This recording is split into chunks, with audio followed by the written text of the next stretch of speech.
जेब खाली हो फिर भी मना करते नहीं देखा, मैंने पापा से अमीर इंसान इस दुनिया में नहीं देखा। नमस्कार दोस्तों, कैसे हैं आप लोग? मैं तो एकदम बढ़िया हूँ।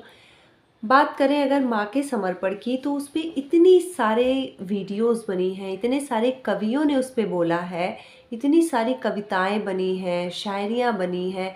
लेकिन एक पिता का जो समर्पण होता है ना, उस पे बहुत ही कम लोगों ने लिखा है कि एक पिता जो त्याग करता है ना, वो त्याग भी माँ के त्याग से ज़्यादा, मतलब कोई तुलना ही नहीं की जा सकती।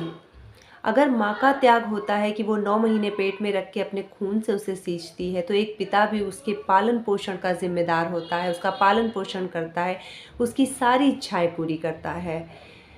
बात करते हैं, अब मैं आपको इसके लिए कहानी सुनाती हूँ। एक लड़का रहता है, तो वो उसके पापा कहते हैं कि बेटा तुम इंजीनियरिंग अपनी कंप्लीट करो। लेकिन कहते हैं ना कि जो जनरेशन है उनको लगता है कि मुझे हर चीज़ मिलनी चाहिए। बेटा बोला कि मुझे बाइक चाहिए पापा, तो पापा ने बोला कि तुझे पता नहीं है कि हम लोग कैसे अपना एक एक काम करते हैं, कैसे अपनी चीज़ें, अपनी ज़रूरतें पूरी करती है, और तू है कि तेरे शौक़ ही नहीं ख़त्म होते हैं। अब बेटे को बहुत गुस्सा आई और वो बोला कि पापा आप हर चीज़ के लिए मना करते हैं, हमेशा ऐसे बोलते रहते हैं।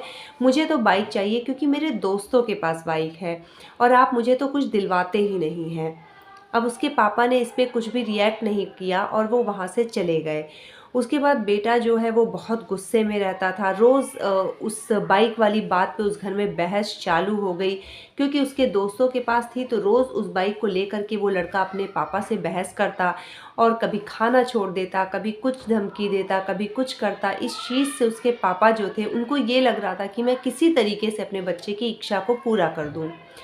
तो हुआ एक दिन क्या हुआ कि इसके पापा मम्मी मार्केट गए हुए थे, कुछ लेना था उनको।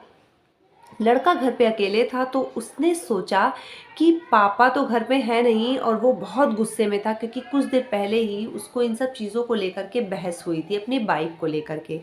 तो उसने सोचा मैं घर छोड़ देता हूँ और मैं कहीं चला जाता हूँ, तब इन लोगों को समझ में आएगा कि मेरी वैल्यू क्या है, और मुझे बाइक चाहिए तो मैं उसे किसी भी हाल में लूँगा। अब वो लड़का देखता है कि उसके पापा का पर्स वहाँ छूट जाता है, तो उसे लगता है अरे वाह, पर्स छूट गया, चलो कुछ ना कुछ तो पैसे इसमें होंगे। वो पर्स को देखता नहीं और उठा लेता है। उसके बाद वो गुस्से में तो रहता ही है, और अपने पापा के ही जूते पहन करके वो बाहर निकल जाता है। अब गुस्सा इतना ज़्यादा उस पे हावी रहता है। अब उस लड़के का गुस्सा तो बहुत ज़्यादा रहता है, और जो उसने पापा के जूते पहने थे, जब वो थोड़ी दूर आगे बढ़ा तो उसको थोड़ा चुभ रहा था चीज़ें, लेकिन उसने गुस्से में ध्यान नहीं दिया, और वो बढ़ता चला गया गुस्से में, और उसको लग रहा था पर्स तो मेरे पास है ही, तो मैं इसका पैसा जो है वो यूज़ करूँगा। अब उसको बहुत ज़्यादा एक जगह चोट लगी, पैरों में नीचे चुभ गया, और तभी वो रुका तो उसने देखा कि जूते तो फटे हुए हैं और उसके पैरों से खून निकल रहा था। तो उसने सोचा चलो और अब अपना ट्रीटमेंट करा लेता हूँ, और वो हॉस्पिटल की तरफ गया। तो सोचा कि पहले मैं वहाँ जाऊँ, उससे पहले मैं पर्स देख लेता हूँ कि इसमें कितने पैसे हैं।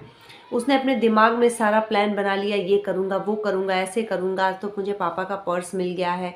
उसने पर्स खोला तो उसमें देखा सिर्फ 100 रुपये पड़े थे। जब वो 100 रुपये देखता है तो कहता है इतने बड़े पर्स में 100 रुपये। फिर अंदर बहुत सारे पेपर्स रखे हुए थे, तो उसमें से एक पेपर निकाला, और उसमें देखा, उसने लिखा था कि लैपटॉप के लिए 40,000 का उधार उनके पापा ने अपने एक दोस्त से लिया था। वो स्लिप उसमें पड़ी थी, और वो उधार भी उन्हें चुकता करना था। दूसरा मिला, उसने एक टीवी की डिमांड की थी जो उनके पापा के उसमें नहीं थी, लेकिन तभी भी उन्होंने उसकी ज़िद पे वो टीवी भी उधार पे ली थी, जिसका वो धीरे धीरे कर्जा भर रहे थे।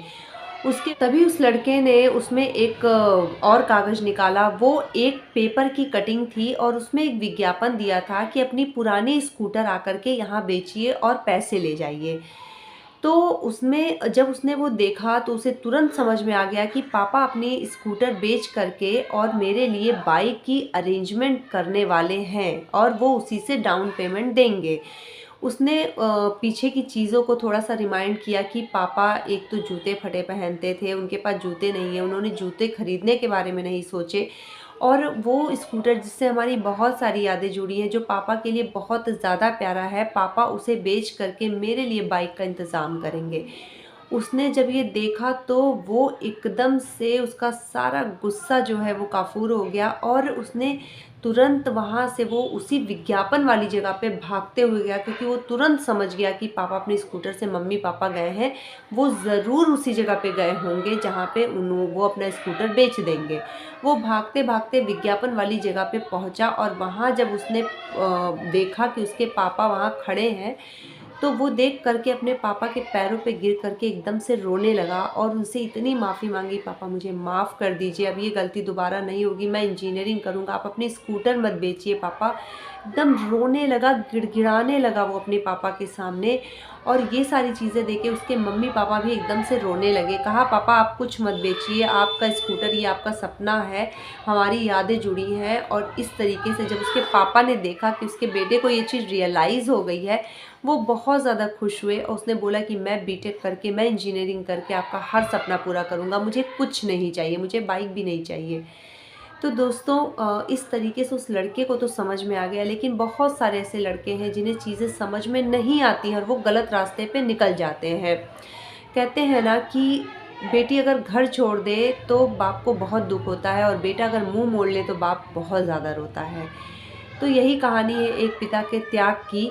तो दोस्तों मिलते हैं आपसे अगली कहानी में, जुड़े रहिए आप हमारे साथ। चैनल को ज़रूर सब्सक्राइब कर लीजिएगा और बेल आइकॉन को प्रेस कर लीजिएगा। मिलेंगे आपसे अगली कहानी में। नमस्कार, जय श्री राम।